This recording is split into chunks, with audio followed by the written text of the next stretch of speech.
जय सोमनाथ। जय सोमनाथ।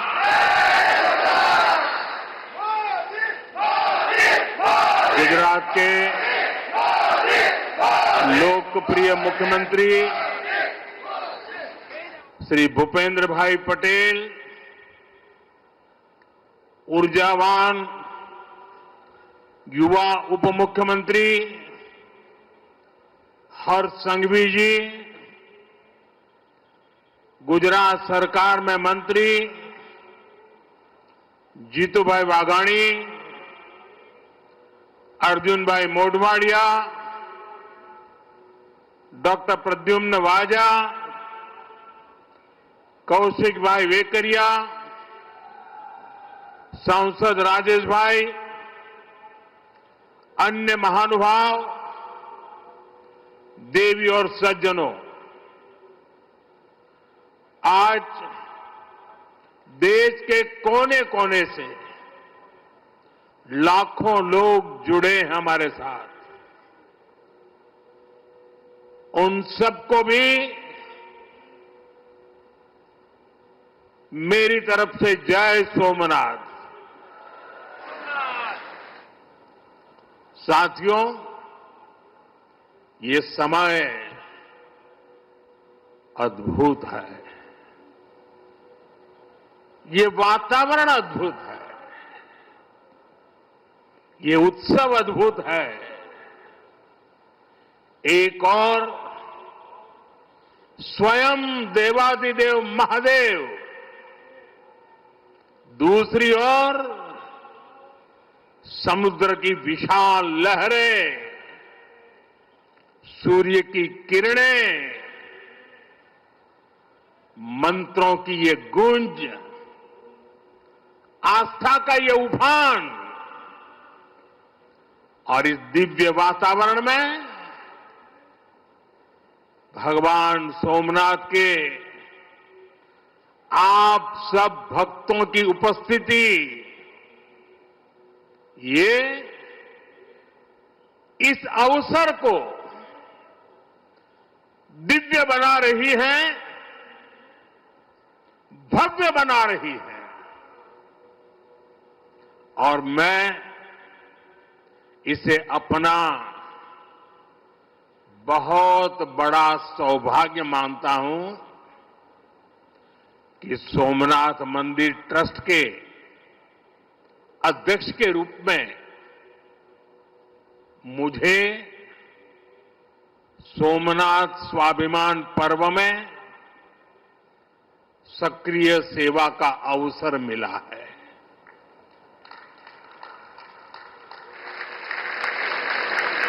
ये पीछे से कुछ और आवाज चल रही है भाई, इसे बंद किया जाए।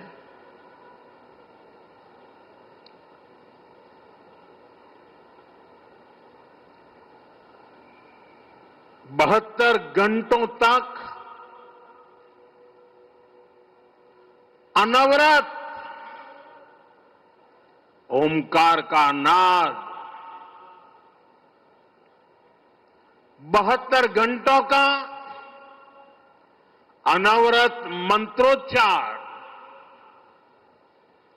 और मैंने देखा कल शाम को 1000 ड्रोन्स द्वारा वैदिक गुरुकुलों के 1000 विद्यार्थियों की उपस्थिति, सोमनाथ के 1000 वर्षों की गाथा का प्रदर्शन, और आज 108 अश्वों के साथ मंदिर तक शौर्य यात्रा, मंत्रों और भजनों की अद्भुत प्रस्तुति, सब कुछ मंत्र मुग्ध कर देने वाला है। इस अनुभूति को शब्द अभिव्यक्त नहीं कर सकते, इसे केवल समय ही संकलित कर सकता है। इस आयोजन में गर्व है, गरिमा है, गौरव है और इसमें गरिमा का ज्ञान भी है। इसमें है वैभव की विरासत, इसमें है आध्यात्म की अनुभूति, अनुभव है, आनंद है, आत्मीयता है और सबसे बढ़कर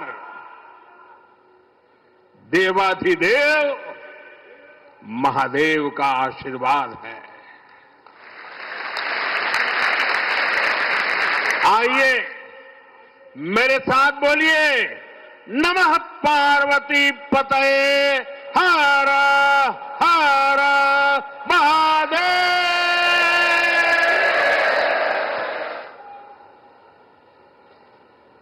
साथियों, आज जब मैं आपसे बात कर रहा हूं तो मन में बार बार ये प्रश्न आ रहा है कि ठीक 1000 साल पहले ठीक इसी जगह पर जहां आप बैठे हैं क्या माहौल रहा होगा। आप जो यहां उपस्थित हैं उनके पुरखों ने, आपके पुरखों ने, हमारे पुरखों ने जान की बाजी लगा दी थी अपनी आस्था के लिए, अपने विश्वास के लिए, अपने महादेव के लिए। उन्होंने अपना सब कुछ न्यौछावर कर दिया। 1000 साल पहले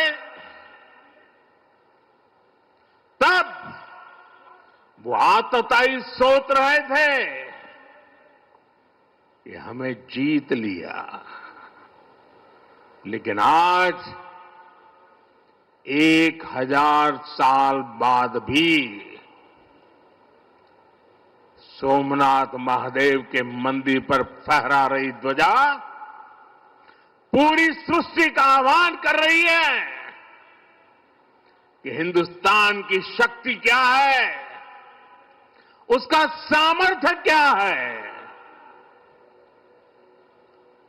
प्रभास पाटन तीर की इस मिट्टी का कण कण शौर्य, पराक्रम और वीरता का साक्षी है। सोमनाथ के इस स्वरूप के लिए कितने ही शिव भक्तों ने, संस्कृति के उपासकों ने, संस्कृति के ध्वज धारकों ने अपने प्राणों की आहुति दी है। आज सोमनाथ स्वाभिमान पर्व पर सबसे पहले मैं हर उस वीर वीरांगना को नमन करता हूं जिसने सोमनाथ की रक्षा को, मंदिर के पुनर्निर्माण को अपना जीवन ध्येय बनाया, अपना सब कुछ देवाधिदेव महादेव को अर्पण कर दिया। भाइयों बहनों, प्रभास पाटन का एक क्षेत्र भगवान शिव का अपना क्षेत्र तो है। इसकी पवित्रता भगवान श्री कृष्ण से भी जुड़ी है। महाभारत काल में पांडवों ने भी इस तीर्थ में तपस्या की थी। इसलिए ये अवसर भारत के अनगिनत आयामों को नमन करने का भी अवसर है।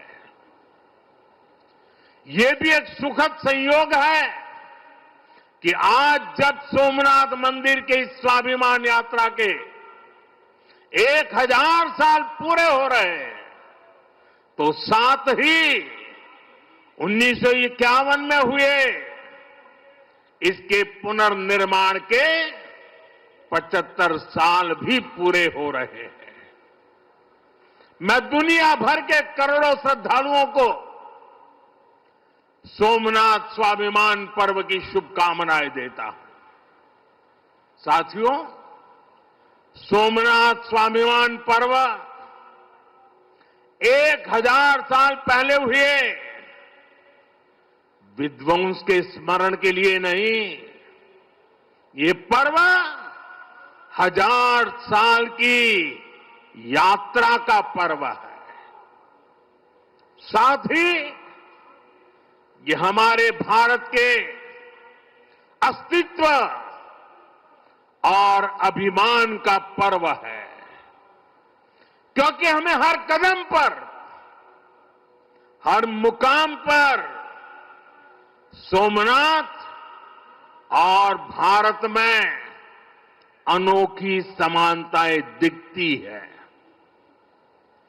जैसे सोमनाथ को नष्ट करने के एक नहीं अनेकों प्रयास हुए, दुष्प्रयास हुए, उसी तरह विदेशी आक्रांताओं द्वारा कई सदियों तक भारत को खत्म करने की लगातार कोशिशें होती रही, लेकिन न सोमनाथ नष्ट हुआ और न ही भारत नष्ट हुआ, क्योंकि भारत और भारत की आस्था के केंद्र एक दूसरे में समाये हुए हैं। साथियों, आप उस इतिहास के बारे में कल्पना करिए। आज से 1000 साल पहले सन 1026 में सबसे पहले गजनी ने सोमनाथ मंदिर को तोड़ा। उसे लगा उसने सोमनाथ का वजूद मिटा दिया, लेकिन कुछ वर्षों के भीतर भीतर सोमनाथ का पुनर्निर्माण हो चुका था। 12वीं शताब्दी में राजा कुमारपाल ने मंदिर का भव्य जीर्णोद्धार करा दिया था, लेकिन 13वीं शताब्दी के अंत में अलाउद्दीन खिलजी ने सोमनाथ पर फिर आक्रमण का दुस्साहस कर दिया। कहते हैं जालोर के रावल ने खिमजी सेनाओं से जमकर लोहा लिया। इसके बाद 14वीं शताब्दी की शुरुआत में जूनागढ़ के राजा द्वारा फिर से सोमनाथ की प्रतिष्ठा संपन्न कर दी गई। 14वीं शताब्दी के आखिरी वर्षों में मुजफ्फर खान ने सोमनाथ पर फिर हमला किया। वो हमला भी नाकाम रहा। 15वीं शताब्दी में सुल्तान अहमद शाह ने सोमनाथ मंदिर को दूषित करने की कोशिश की और इसी शताब्दी में उसके पोते सुल्तान महमूद बेगड़ा ने सोमनाथ पर आक्रमण कर मंदिर को मस्जिद बनाने की कोशिश की, लेकिन महादेव के भक्तों के प्रयासों से मंदिर पुनः जीवंत हो उठा। 17वीं 18वीं शताब्दी में औरंगजेब का दौर आया। उसने सोमनाथ मंदिर को अपवित्र किया, सोमनाथ को फिर मस्जिद बनाने की कोशिश की। उसके बाद भी अहल्याबाई होलकर ने नए मंदिर की स्थापना कर सोमनाथ को एक बार फिर साकार कर दिया। यानी सोमनाथ का इतिहास विनाश और पराजय का इतिहास नहीं है। ये इतिहास विजय और पुनर्निर्माण का है, हमारे पूर्वजों के पराक्रम का है, हमारे पूर्वजों के त्याग और बलिदान का है। आतताई आते रहे, मजहबी आतंक के नए नए आक्रमण होते रहे, लेकिन हर युग में सोमनाथ पुनः पुनः स्थापित होता रहा। इतनी सदियों तक का संघर्ष, इतना लंबा प्रतिकार, इतना महान धैर्य, सृजन और पुनर्निर्माण का ऐसा जीवन, ये सामर्थ्य अपनी संस्कृति में ऐसा विश्वास और ऐसी आस्था दुनिया के इतिहास में ऐसा उदाहरण मिलना मुश्किल है।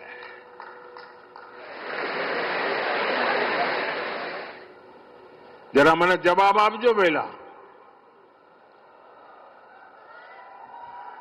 આપણે આપણા પૂર્વજોના પરાક્રમનું પુણ્ય સ્મરણ કરવું જોઈએ કે ના કરવું જોઈએ? આપણા પૂર્વજોએ કરેલા પરાક્રમમાંથી પ્રેરણા લેવી જોઈએ કે નહીં લેવી જોઈએ? એવો કોઈ દીકરો હોય, એવા કોઈ સંતાન હોય કે જે પોતાના પૂર્વજોને ભૂલવા માટેના નાટક કરે? भाइयों बहनों, जब गजनी से लेकर औरंगजेब तक तमाम आक्रांता सोमनाथ पर हमला कर रहे थे, तो उन्हें लग रहा था कि उनकी तलवार सनातन सोमनाथ को जीत रही है। वो मजहबी कट्टरपंथी ये नहीं समझ पाए कि जिस सोमनाथ को वो नष्ट करना चाहते हैं, उनके नाम में ही सोम अर्थात अमृत जुड़ा हुआ है। उसमें हलाहल को पीकर भी अमर रहने का विचार जुड़ा है। उसके भीतर सदा शिव महादेव के रूप में वो चैतन्य शक्ति प्रतिष्ठित है, जो कल्याण कारक भी है और प्रचंड तांडव शिव ये शक्ति का स्रोत भी है। भाइयों बहनों, सोमनाथ में विराजमान महादेव, उनका एक नाम मृत्युंजय भी है। मृत्युंजय, जिसने मृत्यु को जीत लिया हो, जो स्वयं काल स्वरूप है। यतो जायते पाल्यते येन विश्वम तमीज भजे लियते यत्र विश्वम। अर्थात ये सृष्टि उन्हीं से उत्पन्न होती है, उन्हीं में लय हो जाती है। हम मानते हैं त्वमेको जगत व्यापको विश्व रूप, यानी शिव पूरे जगत में व्याप्त है। इसलिए इस हम कण कण, कंकड़ कंकड़ में भी उस शंकर को देखते हैं। फिर कोई उन शंकर के कितने स्वरूपों को नष्ट कर सकता है? हम तो वो लोग हैं जो जीव में भी शिव को देखते हैं।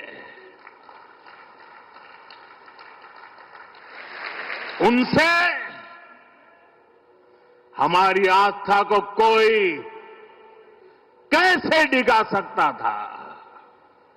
और साथियों, ये समय चक्र है कि सोमनाथ को ध्वस्त करने की मंशा लेकर आए मजहबी आतताई आज इतिहास के कुछ पन्नों में सिमट कर रह गए हैं।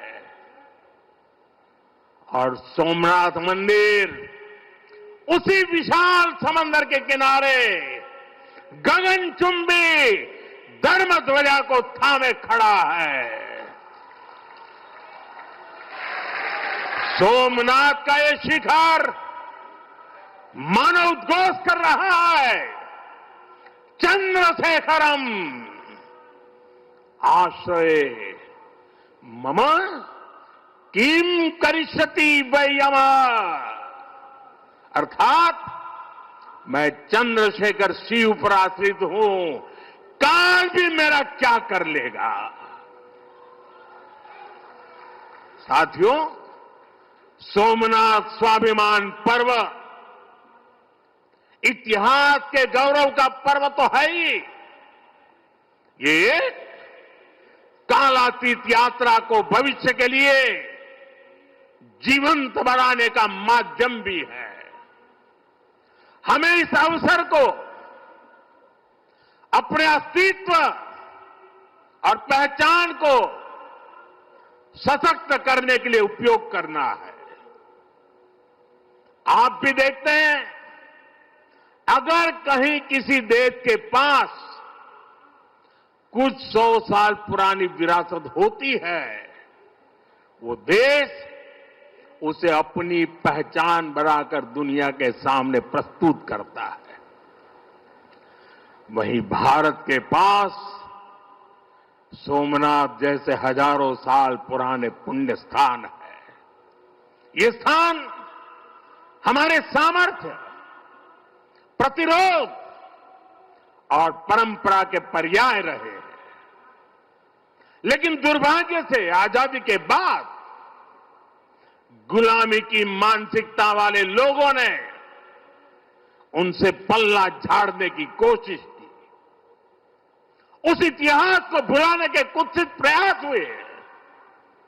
हम जानते हैं, सोमनाथ की रक्षा के लिए देश ने कैसे कैसे बलिदान दिए थे। रावल कन्नड़े जैसे शासकों के प्रयास, वीर हमीरजी गोहिल का पराक्रम, बेगड़ा भील का शौर्य, ऐसे कितने ही नायकों का इतिहास सोमनाथ मंदिर से जुड़ा है। लेकिन दुर्भाग्य से इन्हें कभी उतना महत्व नहीं दिया गया। बाकी आक्रमण के इतिहास को भी कुछ इतिहासकारों और राजनेताओं द्वारा व्हाइट वॉश करने की कोशिश की गई। मजहबी उन्माद की मानसिकता को केवल साधारण लूट बताकर ढंकने के लिए किताबें लिखी गई। सोमनाथ मंदिर एक बार नहीं, बार बार तोड़ा गया। अगर सोमनाथ पर आक्रमण केवल आर्थिक लूट के लिए हुए होते तो 1000 साल पूर्व पहली बड़ी लूट के बाद रुक गए होते। लेकिन ऐसा नहीं हुआ। सोमनाथ के पवित्र विग्रह को तोड़ा गया। बार बार मंदिर का स्वरूप बदलने की कोशिश हुई और हमें पढ़ाया गया कि सोमनाथ को लूट के लिए तोड़ा गया था। नफरत, अत्याचार और आतंक का असली क्रूर इतिहास हमसे छिपाया गया। साथियों, हमने धर्म के प्रति ईमानदार कोई भी व्यक्ति ऐसी कट्टरपंथी सोच का समर्थन नहीं करेगा। लेकिन तुष्टीकरण के ठेकेदारों ने हमेशा इस कट्टरपंथी सोच के आगे घुटने टेके। जब भारत गुलामी की बेड़ियों से मुक्त हुआ, जब सरदार वल्लभ भाई पटेल ने सोमनाथ के पुनर्निर्माण की शपथ ली, तो उन्हें भी रोकने की कोशिश की गई। 1951 में तत्कालीन राष्ट्रपति डॉक्टर राजेंद्र प्रसाद के यहां आने पर भी आपत्ति जताई गई। उस समय सौराष्ट्र के सर्वाधिक मशहूर हमारे जाम साहब महाराजा दिग्विजय सिंह जी आगे आए थे। भूमि अधिग्रहण से लेकर सुरक्षा व्यवस्था तक उन्होंने राष्ट्रीय गौरव को सबसे ऊपर रखा था। उस दौर में सोमनाथ मंदिर के लिए जाम साहब ने 1 लाख रुपए का दान दिया था और उन्होंने ट्रस्ट के प्रथम अध्यक्ष के रूप में बड़ी जिम्मेदारी निभाई। भाइयों बहनों, दुर्भाग्य से आज भी हमारे देश में वो ताकतें मौजूद है, पूरी तरह सक्रिय हैं, जिन्होंने सोमनाथ पुनर्निर्माण का विरोध किया। आज तलवारों की जगह दूसरे कुत्सित तरीकों से भारत के खिलाफ षड्यंत्र हो रहे हैं और इसलिए हमें ज्यादा सावधान रहना है। हमें खुद को शक्तिशाली बनाना है, हमें एक रहना है, एकजुट रहना है, ऐसी हर ताकत को हराना है जो हमें बांटने की साजिशें रच रही है। साथियों, जब हम अपनी आस्था से जुड़े रहते हैं, अपनी जड़ों से जुड़े रहते हैं, पूरे स्वाभिमान के साथ अपनी विरासत का संरक्षण करते हैं, अपनी विरासत के प्रति सजग रहते हैं, तो हमारी सभ्यता की जड़ें भी मजबूत होती हैं। और इसलिए पिछले 1000 वर्षों की यात्रा हमें अगले 1000 वर्षों के लिए तैयार रहने की प्रेरणा देती है। साथियों, राम मंदिर प्राण प्रतिष्ठा के ऐतिहासिक अवसर पर मैंने भारत के लिए 1000 साल का विराट स्वप्न सामने रखा था। मैंने देव से देश के विजन के साथ आगे बढ़ने की बात कही थी। आज देश का सांस्कृतिक पुनर्जागरण करोड़ों देशवासियों में नया विश्वास भर रहा है। आज हर देशवासी के मन में विकसित भारत को लेकर एक भरोसा है। आज 140 करोड़ भारतीय भविष्य के लक्ष्यों को लेकर संकल्पित है। भारत अपने गौरव को नई बुलंदी देगा। हम गरीबी के खिलाफ अपनी लड़ाई में जीतेंगे। हम विकास की नई ऊंचाइयों को छुएंगे। पहले दुनिया की तीसरी बड़ी अर्थव्यवस्था बनने का लक्ष्य, फिर उसके आगे का सफर, देश अब इसके लिए तैयार हो चुका है और सोमनाथ मंदिर की ऊर्जा हमारे इन संकल्पों को आशीर्वाद दे रही है। साथियों, आज का भारत विरासत से विकास की प्रेरणा लेकर आगे बढ़ रहा है। सोमनाथ में भी विकास भी विरासत भी, ये भावना निरंतर साकार हो रही है। आज एक और सोमनाथ मंदिर का सांस्कृतिक विस्तार,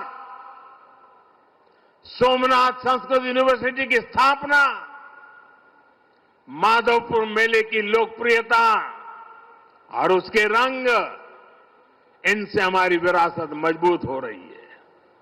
गिर लायन के संरक्षण से इस क्षेत्र का प्राकृतिक आकर्षण बढ़ रहा है, तो वहीं प्रभास पाटन क्षेत्र के विकास के नए आयाम भी गढ़े जा रहे हैं। केशोद एयरपोर्ट का विस्तार किया जा रहा है। इससे देश विदेश से श्रद्धालु सीधे सोमनाथ तक पहुंच सकेंगे। अहमदाबाद से वेरावल वंदे भारत ट्रेन की शुरुआत से तीर्थयात्रियों और पर्यटकों का समय कम हुआ है। इस क्षेत्र में यात्रा धाम सर्किट का विकास भी किया जा रहा है। यानी आज का भारत आस्था को स्मरण करने के साथ ही इंफ्रास्ट्रक्चर, कनेक्टिविटी और टेक्नोलॉजी के जरिए उसे भविष्य के लिए सशक्त भी कर रहा है। साथियों, हमारी सभ्यता का संदेश कभी किसी को पराजित करने का नहीं रहा, बल्कि जीवन को संतुलन में रखने का रहा है। हमारे यहां आस्था की राह हमें घृणा की तरफ नहीं ले जाती। हमारे यहां शक्ति हमें विनाश करने का अहंकार नहीं देती। सोमनाथ जैसे तीर्थ ने हमें सिखाया है कि सृजन का मार्ग लंबा होता है, लेकिन वही स्थायी होता है, चिरंजीव होता है। तलवार की नोक पर कभी दिलों को नहीं जीता जा सकता। जो सभ्यताएं दूसरों को मिटाकर आगे बढ़ना चाहती है, वे स्वयं समय में खो जाती है। इसलिए भारत ने दुनिया को ये नहीं सिखाया कि दूसरे को हराकर कैसे जीता जाए, बल्कि ये सिखाया कि कैसे दिलों को जीतकर जिया जाए। ये विचार आज दुनिया की जरूरत है। सोमनाथ की 1000 वर्षों की गाथा पूरी मानवता को सीख दे रही है। इसलिए आइए हम संकल्प करें, हम विकास की ओर आगे बढ़े, कदम से कदम मिलाकर चले, कंधे से कंधा मिलाकर चले, मन से मन को जोड़कर चले। लक्ष्य को ओझल दिए हुए बिना हम चलते चले और साथ ही अपने अतीत और अपनी विरासत से भी जुड़े रहें। हम आधुनिकता को अपनाते हुए अपनी चेतना को संभाले रखें। आइए सोमनाथ स्वाभिमान पर्व जैसे आयोजनों से प्रेरणा लेते हुए विकसित होने के मार्ग पर तेजी से चले। हर चुनौती को पार करते हुए हम अपने लक्ष्य तक पहुंचे। और ये कार्यक्रम आज तो शुरू हो रहा है। हमें 1000 साल का स्मरण देश के कोने कोने में करना है। दुनिया को हमारी विरासत का परिचय करवाना है। हमें 75 साल का ये नया पर्व भी मनाना है और हम 2027 मई तक इसको मनाते रहें, जन जन को जगाते रहें। जगा हुआ देश सपनों को साकार करने के लिए चलता रहे। इसी कामना के साथ एक बार फिर समस्त देशवासियों को मैं बहुत बहुत शुभकामनाएं देता हूं। हर हर महादेव। जय सोमनाथ, जय सोमनाथ, जय सोमनाथ।